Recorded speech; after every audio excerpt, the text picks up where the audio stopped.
Mesdames et messieurs, bonjour, bonsoir. Je suis PF pour LTLT Lakers tout le temps, la chaîne francophone des Lakers. Alors là, aujourd'hui, je suis super excité. C'est le premier jour de match des Lakers pour la pré-saison. Les Lakers seront confrontés aux Sacramento Kings ce soir. Ça va être un match intéressant. Le premier dirigé par le nouveau coach Darvin Ham. En attendant, nous allons faire une émission pronostic. Quel sera le 5 de base des Lakers, non pas pour ce match, mais pour la saison. Nous allons analyser les différents duels possibles et faire un diagnostic à la fin de l'émission. Lakers tout le temps, c'est tout de suite. Step 1, wake up early, gonna rise with the sun. Step 2, get some good, some food in you. Step 3, think real hard about what you wanna be. Step 4, everybody just do your thing. Wake up, today's gonna be a good day. Wake up, today's gonna be a good day. Wake up, today's gonna be... Nous connaissons déjà deux joueurs du 5 de base des Lakers. Nous connaissons les ailiers qui feront partie de ce 5 de base. J'ai nommé Monsieur LeBron James et Monsieur Anthony Davis. Sauf blessure, ces deux joueurs seront dans le 5 de base des Lakers. Dans ce duel sur le poste de meneur, je considère trois joueurs. Russell Westbrook, Dennis Schroeder et Kendrick Nunn. Je ne mets pas Patrick Beverley, même si je sais qu'il est capable de jouer sur ce poste. Je ne mets pas Patrick Beverley puisque je pense que dans cette équipe des Lakers, il sera plus un 2, voire un 3. Rob Pelinka l'a dit lui-même lors du Media Day qu'ils envisagent de le faire jouer sur le poste 3. Dites-moi quand vous trouvez que c'est de la folie, mais en tout cas, il en a parlé et c'est tout à fait concevable. On sait que c'est un joueur qui a déjà défendu sur Kevin Durant avec un certain succès. Donc, il n'est pas tout à fait absurde de le penser plutôt sur le poste 2-3 que sur le poste 1. Alors, Westbrook, quels sont les avantages, quels sont les inconvénients? Commençons évidemment par les avantages. Superstar, ancien MVP de la Ligue, top 75 des meilleurs joueurs de l'histoire de la Ligue, 47 millions, hein?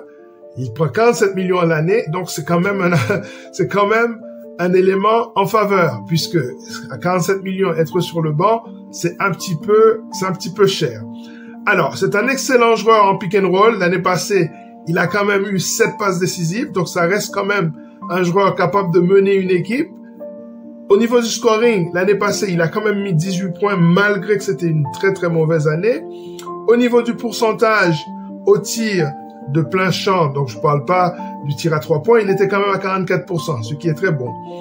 Et alors, c'est un joueur très disponible. C'est un joueur qui n'est pas tombé malade l'année passée et qui s'est pas blessé.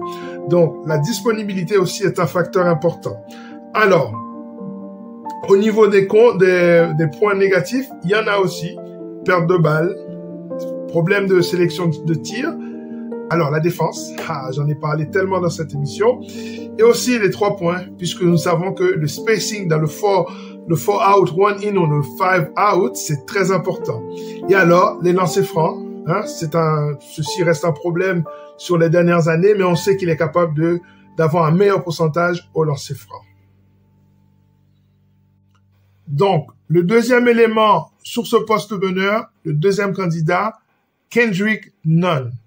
Je vous avais parlé dans les émissions précédentes de sa capacité à tirer à 3 points, sa capacité à tirer les lancers francs, qui étaient donc deux secteurs importants pour les Lakers où évidemment il y a des manques, il y a des besoins. Et là, le coach vient d'expliquer que c'est un joueur important pour lui. C'est un joueur qui va jouer un rôle très important pendant cette saison. Il l'a regardé pendant l'été travailler son physique et il se dit, ce joueur-là, je vais devoir compter sur lui parce que il va m'apporter plein de choses. Donc, qu'apporte ce joueur aux Lakers cette année? La défense. Je vous avais parlé de sa défense, de sa capacité à jouer dans les lignes de passe. Apparemment, ça a été confirmé par le coach. Nunn est à la fois impressionnant en défense et en attaque, ce qui n'est absolument pas surprenant de mon point de vue. Puisque c'est un scoreur, on sait qu'il tourne à 15 points de moyenne dans sa carrière, jeune carrière bien sûr, mais carrière quand même sur 3-4 ans. Spacing, 38%. Sur les 3 points, il est capable d'apporter 38% de ses tirs. Il est capable de rentrer 38% de ses tirs. C'est très intéressant.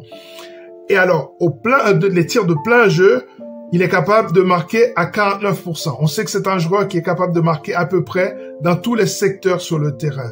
Très intéressant. Excellent aussi au lancer franc, 93%. Et alors, c'est un combo. Un combo, ça veut dire qu'il n'a pas vraiment besoin de la balle pour briller. Et on sait que dans une équipe aux côtés de LeBron, t'as pas besoin d'avoir la balle. LeBron s'occupe de tout. Mais en tout cas, il faut lui assurer le spacing autour pour qu'il puisse opérer. Et donc, je pense que c'est un très très bon candidat pour ce poste de meneur. Mais à mon avis, à mon humble avis, même s'il ne commence pas les matchs, il les terminera. Et c'est ça finalement qui est le plus important. Évidemment, il y a un peu de négatif. Le négatif, c'est que c'est pas un leader sur le terrain, pas 7 passes décisives, 2,6 passes décisives, c'est pas assez pour un meneur. Mais en même temps, je vous ai dit que c'est un combo, donc ça s'explique aussi. Par contre, le problème de longévité pour un aussi jeune joueur, avoir une blessure qui a duré toute l'année et qui a été récurrente, c'est un petit peu inquiétant. Donc, on verra comment ça s'organise pendant cette saison. Évidemment, il y a dans ce duel des meneurs, Dennis Schroeder. Je vous avais dit tout ce que je pensais de lui. Je pensais que c'était une excellente acquisition, y compris pour être le meneur titulaire des Lakers. Et donc, je vous avais parlé de ses qualités en pick and roll, en mid-range, en drive. Et au lancer franc, il est à peu près à 85%, ce qui est très intéressant. Par contre, je vous ai aussi parlé, malgré sa défense, je vous disais que 1m85 en playoff, ça risque d'être un peu compliqué. Surtout, on a la possibilité, donc à ce moment-là, d'analyser le jeu des autres et de préparer des sets, justement, pour pouvoir attaquer certaines défenses en particulier. Évidemment, on a plus de temps aussi pour mettre les schémas tactiques en place. Donc, on pouvait facilement exploiter cette faiblesse des Lakers au niveau des défensifs. Mais ça reste quand même un défenseur assez correct. 3 points, 34% pour être dans un backcourt où on a besoin de spacing, c'est un peu peu. Et évidemment, l'absence la première semaine d'entraînement. Vous avez remarqué qu'il n'a pas du tout été sur les images du Media Day. C'est parce qu'il était bloqué en Allemagne pour des questions de visa qui vont être réglées cette semaine. Mais il aura raté une bonne semaine d'entraînement. On sait quand même que rater une bonne semaine d'entraînement, c'est beaucoup. Sur le poste de deuxième arrière, il y a aussi 3 joueurs qui, à mon sens, sont en concurrence. Je vous ai dit que je pensais que Beverly, sur le poste 2, c'était intéressant. Il apportait du spacing, un shoot à 3 points donc, de la défense. Lonnie Walker aussi peut être intéressant. On va voir dans quelle mesure. Et alors, Austin Reeves, je vous ai déjà dit tout ce que je pensais de ce joueur, donc je pense que ce duel sur le deuxième poste est tout aussi serré que sur le premier poste. Alors, les aspects positifs donc du jeu de Beverly, évidemment la défense. Je vous ai dit que c'était le ministre de la défense des Lakers, même si au fond c'est plutôt Anthony Davis, mais ces deux-là, ils feront un excellent travail. À eux deux, ils devraient rétablir l'autorité défensive des Lakers cette année. Et alors, donc, au niveau de ses qualités, à part la défense, il y a aussi le tir à 3 points. C'est un joueur capable de tirer à 39% sur ces 5 dernières années. Et donc, c'est très intéressant. Alors, son leadership, c'est un homme qui n'a peur de personne. Et donc, il va dire aux autres ce qu'ils pensent de leur performance, s'ils ne sont pas en train de faire le boulot. Donc, il est très intéressant au niveau leadership. C'est un meilleur fit défensif aux côtés de Davis. Ça permet justement qu'il presse beaucoup sur le porteur de balle, sachant que Davis, en deuxième rideau, est capable de protéger le cercle. Donc, ça va être très intéressant pour les Lakers. Et alors, c'est aussi un meilleur fit aux côtés de LeBron, puisque Beverly, comme je vous ai dit, peut tirer sur une saison à 40%. Il l'a fait plusieurs fois dans sa carrière. Évidemment, sa taille reste un problème, surtout si on veut qu'il défende sur le poste 2 et le poste 3. Son caractère peut être difficile à gérer. Et puis, c'est aussi plus un meneur qu'un deuxième arrière. Même si dans cette équipe, je le vois plus en arrière. Alors, sur ce poste, évidemment, Lonnie Walker est aussi intéressant. Ça a été l'une des premières acquisitions des Lakers cette année. Et c'est un scoreur. Donc, il est capable de tourner à 15 points de moyenne. Et dans cette équipe, on verra si c'est possible ou pas. Alors, c'est un athlète de haut niveau qualité athlétique, c'est un client. Il a 23 ans, donc il est relativement jeune. Il a beaucoup plus de deuxième arrière que Pat Bev. Et aussi, il a un potentiel de scoreur sur les 5 secteurs dont je vous ai parlé dans l'émission consacrée justement aux différentes compétences, aux différents secteurs du scoring. Donc, il est capable de scorer au dunk, au lay-up, en mid-range, au lancer franc et à 3 points. Alors, force est de constater qu'il est spécialiste dans aucun de ces domaines, mais il peut être bon ou bon plus dans chacun de ces domaines. Et sa défense est une question. Est-ce qu'il sera capable de défendre au haut niveau? On sait qu'avec Darvin Ham, c'est très important. Est-ce qu'il sera capable d'assurer le spacing? Donc, ce sont les différents points négatifs à son égard. Évidemment, le troisième élément de ce duel sur le poste 2, c'est Austin Reeves. Et là, on sait que le coach a été assez dithyrambique à son égard. Le coach a beaucoup parlé de sa capacité à faire un petit peu tout sur le terrain. Donc, on va l'écouter et après, on reviendra pour les qualités et les défauts d'Austin Reeves. Austin has been great. We have a bunch of guys that can dribble, pass, and shoot, and make plays off screens, off rolls, off driving. So he's been at the top of that list in terms of being multifaceted. And whether he's setting a screen, whether he's receiving a pick and roll, playing off the ball, running off screens, going hard to the rim, making the right passes. So Austin he's having a great camp, having a really, really good camp. Darvin, you mentioned. Donc, vous venez de l'entendre de la part du coach. C'est quelqu'un qui est capable à la fois de dribbler, de passer et de tirer. Et ça, évidemment, c'est toujours intéressant d'avoir un joueur susceptible de créer son propre shoot. C'est important. Et alors, donc, ça lui donne un certain potentiel au scoring. Ça lui donne aussi un potentiel pour scorer dans les 5 secteurs dont je vous ai parlé. Et puis, son QI basket est assez élevé. C'est un joueur jeune. On sait que la jeunesse, ça peut permettre justement d'être présent sur l'entièreté de la saison. Il peut jouer sur le poste 3 aussi, donc ça aussi, ça apporte un peu plus de flexibilité au roster. Il peut organiser un petit peu le jeu, et puis il a la possibilité de défendre. C'est un assez bon défenseur. En tout cas, il se laisse pas écraser en défense. Et puis, il a quand même une certaine alchimie avec LeBron qui date donc de l'année passée. Par contre, un petit peu comme Lonnie Walker, il est spécialiste de rien, donc il est un petit peu bon en tout, mais il n'y a aucun domaine où on dirait, là, c'est sa spécialité. Bon, certains coachs n'aiment pas trop avoir des spécialistes, ils préfèrent avoir des joueurs de basket. Donc, dans quelle mesure est-ce que c'est pas une qualité aussi? Ben, ça reste aussi à discuter. En tout cas, est-ce qu'il a progressé aux 3 points? Ça, c'est à voir. Et puis, c'est un joueur relativement jeune. Hein. L'année passée, il était rookie, non drafté. Et donc, il est assez inexpérimenté. Et au niveau de son playmaking, 1,8 passes par match, c'est un petit peu faible. Donc, il faut voir dans quelle mesure il peut s'améliorer dans ce domaine.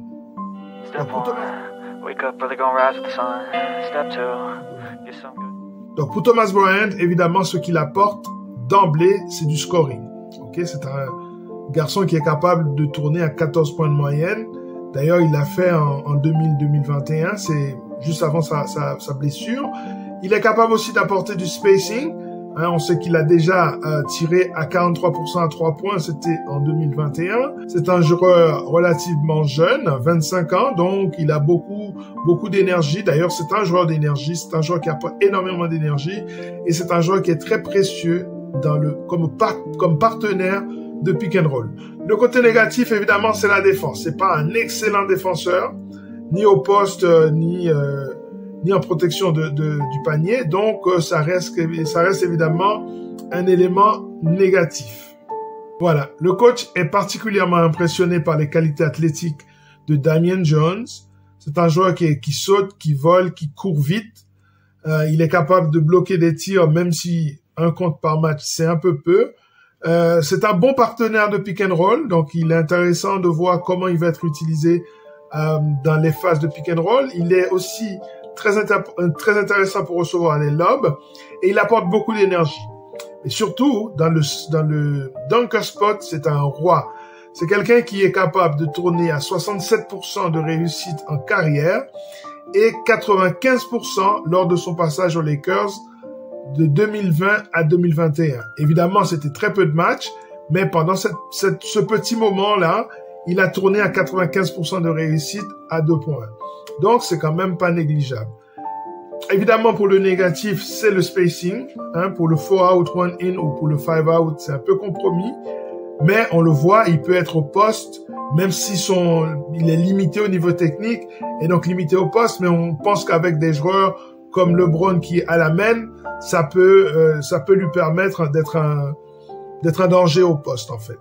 Si on aurait un 5 de base avec Russell Westbrook, même si je pense que Kendrick Nunn peut tout aussi bien prendre sa place et faire sortir Russell du banc serait peut-être pas une très mauvaise idée. Mais en tout cas, je pense que tous les discours de Darvin Ham vont dans la même direction. Russell Westbrook devrait être dans l'équipe, dans le 5 de base de l'équipe cette année.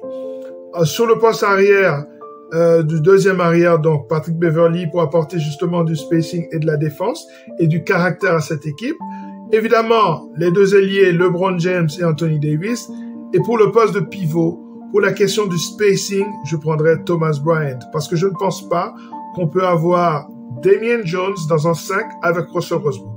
Ou alors, à la place de Russell Westbrook, il faudrait qu'il y ait Kendrick Nunn. En tout cas, on ne pourra pas se retrouver sur le terrain avec deux non-shooters, même si on sait que Anthony Davis a très très mal tiré la saison passée, mais on sait qu'il a le potentiel pour être beaucoup plus adroit qu'il l'a été l'année passée et l'année d'avant.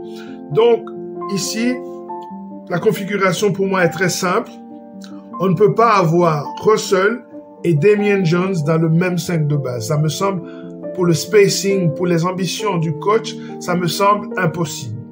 Dès lors, si Russell est dans le 5, il faut jouer avec Thomas Bryant, qui va être quelqu'un qui va naviguer entre le dunker spot et le short corner, afin d'apporter beaucoup plus d'espace pour que LeBron puisse opérer, pour que AD puisse opérer down low en poste, pour que ce soit l'attaque des Lakers soit beaucoup plus fluide. À mon sens, ce sera ce 5 de base-là. Ce 5 de base-là est beaucoup plus équilibré, beaucoup plus ambitieux. Pour ma part, j'aurais fait les choses un peu différemment.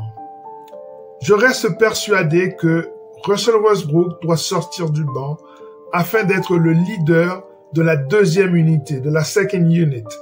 Et à ce moment-là, il peut organiser le jeu comme il veut et autour de lui, on peut mettre que des shooters. On peut mettre Kendrick Nunn, on peut mettre Lonnie Walker, on peut mettre des joueurs capables d'être à son service et de lui permettre justement d'être le joueur de triple-double qu'on a connu les années d'OKC et de Washington. En tout cas, je ne le mettrai pas dans mon 5 de base. Parce que j'ai vu que l'année passée, ça n'a pas marché aux côtés de LeBron et aux côtés d'Anthony Davis. Je mettrais plutôt Dennis Schroeder, un organisateur de jeu. À côté de lui, je mettrais Patrick Beverley pour justement assurer le spacing et s'assurer que la défense est bien stable. Je mettrais Austin Reeves sur le poste de small forward, donc le poste d'ailier, et LeBron en poste 4. Je sais qu'en poste 4, LeBron est susceptible d'être confronté à des joueurs beaucoup plus physiques que lui, en tout cas tout aussi physiques, mais je pense que l'idée qu'il soit sur le poste 3, qui est un poste qui demande énormément de sacrifices physiques, je pense que au final, c'est peut-être sur le poste 4 qu'il sera le plus protégé. Et alors Anthony Davis, je pense que le meilleur Anthony Davis doit être sur le poste 5. Évidemment, je comprends que c'est un joueur fragile qui a été blessé ces dernières années, mais les Lakers seront beaucoup plus forts si on a Anthony Davis sur le poste 5. Voilà, c'en est terminé pour cette émission consacrée au 5 de base des Lakers. Dites-moi ce que vous pensez de ce 5 de base. Peut-être estimez-vous que j'ai oublié un joueur sur le poste 2 ou le poste 3. Peut-être que vous pensez que j'aurais pu mettre Juan Toscano Anderson sur le poste arrière, de deuxième arrière. Peut-être que vous pensez que c'est à Dennis Schroeder d'être à la main. Dites-moi ce que vous pensez. Toutes les opinions sont valables et c'est ça qui va rendre cette chaîne beaucoup plus dynamique, beaucoup plus interactive. N'oubliez pas de partager, d'en parler autour de vous. La saison commence bientôt. Dans 2 semaines, on a le premier match des Lakers. Nous allons être là. N'oubliez pas que par les temps qui courent, il est fondamental de se divertir.